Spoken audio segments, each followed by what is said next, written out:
নমস্কাৰ বন্ধুসকল, আজি আপোনালোকক পুনৰ স্বাগতম জনাইছোঁ মোৰ ইউটিউব চেনেলটোলৈকে। আৰু আজি আপোনালোকৰ মাজলৈ লৈছোঁ এটা ধুনীয়া কাহিনী। বন্ধুসকল, কোৱা হয় যে মানুহে যেনেকুৱা কৰ্ম কৰে তাৰ ফল তেনেকুৱাকৈ পায়। বন্ধুসকল, আজি আপোনালোকৰ মাজলৈ লৈছোঁ এজন চিকাৰীৰ এটা কাহিনী। এজন চিকাৰী আছিল এখন গাঁৱত, আৰু তেওঁ প্ৰত্যেক দিনাই হাবিত চিকাৰ কৰিবলৈ গৈছিল। তেওঁ ইমান প্ৰখৰভাৱে চিকাৰ কৰিব পাৰিছিল যে তেওঁৰ আগত যিকোনো চিকাৰ হাৰি যাব নোৱাৰিছিল। তেওঁৰ আগত হৰিণাই হওক, শহাপহুৱে হওক, তেওঁৰ আগত পৰিলে সিহঁতৰ মৃত্যু নিশ্চিত আছিল। আনকি তেওঁ চকুৰে দেখা নোপোৱাকৈ পিছফালে থকা কিবা এটা বস্তু মাৰিব পাৰিছিল।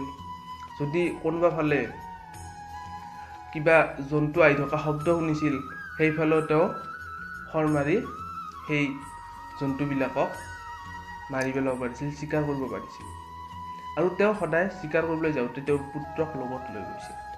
আৰু তেনেকৈ প্ৰত্যেক দিনে পুত্ৰক লগত লৈ যায়।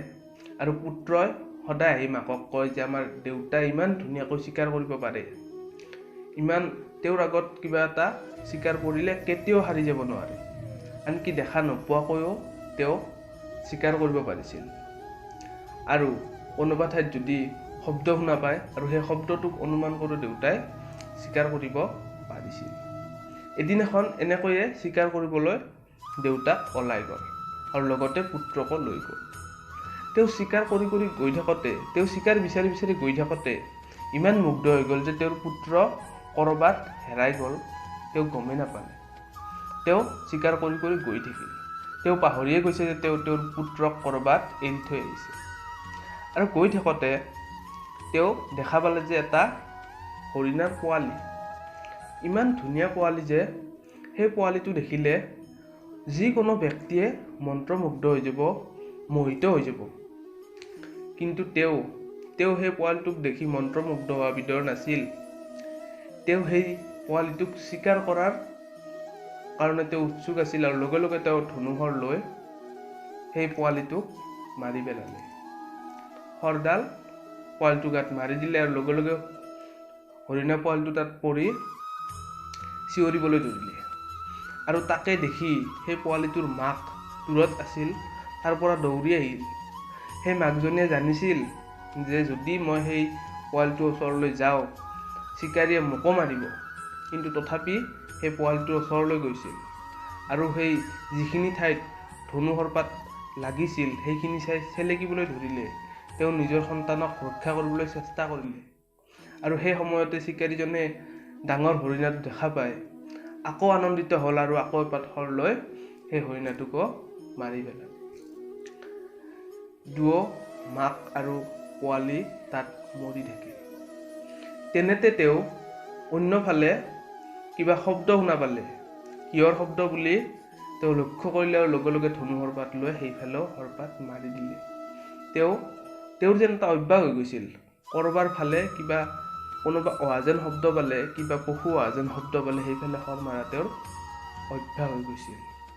এইবাৰো ডাঙৰকৈ চিঞৰিব ধৰিলে, এইবাৰো ডাঙৰকৈ চিঞৰ শুনা পালে। কিন্তু এইবাৰ সেই চিঞৰটো হৰিণাৰ নাছিল, এইবাৰ সেই চিঞৰটো মানুহৰ আছিল। সেই চিঞৰত এটা শব্দ ভাহি উঠিছিল যে দেউতা, দেউতা, দেউতা বচোৱা। আৰু লগে লগে সেইপিনে দৌৰি গৈ দেখে যে সেইজন তেওঁৰ পুত্ৰই আছিল। তেওঁৰ পুত্ৰক ক'ৰবাত এৰি থৈ আহি তেওঁ নিজেই গম পোৱা নাছিল। আৰু যেতিয়া পুত্ৰই দেউতাকক বিচাৰি সেই ঠাই পাব ধৰিছিল, সেই সময়ত তেওঁ নিজৰ পুত্ৰকে হত্যা কৰি পেলালে। তাৰ পাছত তেওঁ পুত্ৰৰ কাষত বহি কান্দিবলৈ ধৰিলে। তেওঁ যেন কি কৰিব কি নকৰিব, তেওঁৰ তেনেকুৱা পৰিস্থিতি হৈ গৈছিল। তেওঁৰ যেন আকাশখন আহি তেওঁৰ মাথাত পৰি যোৱা যেন লাগিছিল। আৰু তেনেতে অন্য ছাইডৰ পৰা আকৌ এটা খচমচৰ শব্দ তেওঁ শুনা পালে। এইবাৰ কিন্তু নচোৱাকৈ তেওঁ শৰ মৰা নাছিল। তেওঁ শৰপাত ৰেডি কৰি ল'লে, সেইফালে চাই আছিল। তাৰ পাছত দেখা পালে যে জংঘলৰ মাজৰ পৰা এটা বাঘ ওলাই আহিছে। তেওঁ শৰপাত মাৰিবলৈ লওঁতেই বাঘটো জঁপিয়াই আহি তেওঁৰ ডিঙিত কামুৰি ধৰিলে, আৰু তেওঁকো মাৰি পেলালে। কি হ'ল, অৱশেষত সকলোবোৰ নাইকিয়া হৈ গ'ল। সেই হৰিণা পোৱালিটো মৰিল, হৰিণা পোৱালিটোৰ মাক মৰিল। তেওঁৰ পুত্ৰ মৰিল আৰু তেওঁ মৰি গ'ল। বন্ধুসকল, সেইকাৰণে কোৱা হয় যে যেনেকুৱা কৰ্ম কৰিবা তেনেকুৱা ফল পাবা। আজি নিজকে বহুত শক্তিশালী বুলি ভাবিলে নহ'ব, কাৰণ আমাতকৈ শক্তিশালী কোনোবা আছে। কাৰণ আজি আমাতকৈ দুৰ্বলক আমি যদি দমন কৰোঁ, তাক যদি আমি অত্যাচাৰ কৰোঁ, আজি আমাতকৈ শক্তিশালীবিলাকে আমাক এদিন অত্যাচাৰ কৰিব পাৰে। গতিকে বন্ধুসকল, কেতিয়াও দুৰ্বল বুলি কাকো অত্যাচাৰ কৰিব নালাগে। গতিকে বন্ধুসকল, আশা কৰিলোঁ আপোনালোকে এই কাহিনীটো ভাল পালে। যদি ভাল পালে এটা লাইক কৰিব, কমেণ্টত জনাব কেনেকুৱা লাগিল, আৰু মোৰ চেনেলটো ছাবস্ক্ৰাইব কৰিবলৈ একেবাৰে নাপাহৰিব। ধন্যবাদ।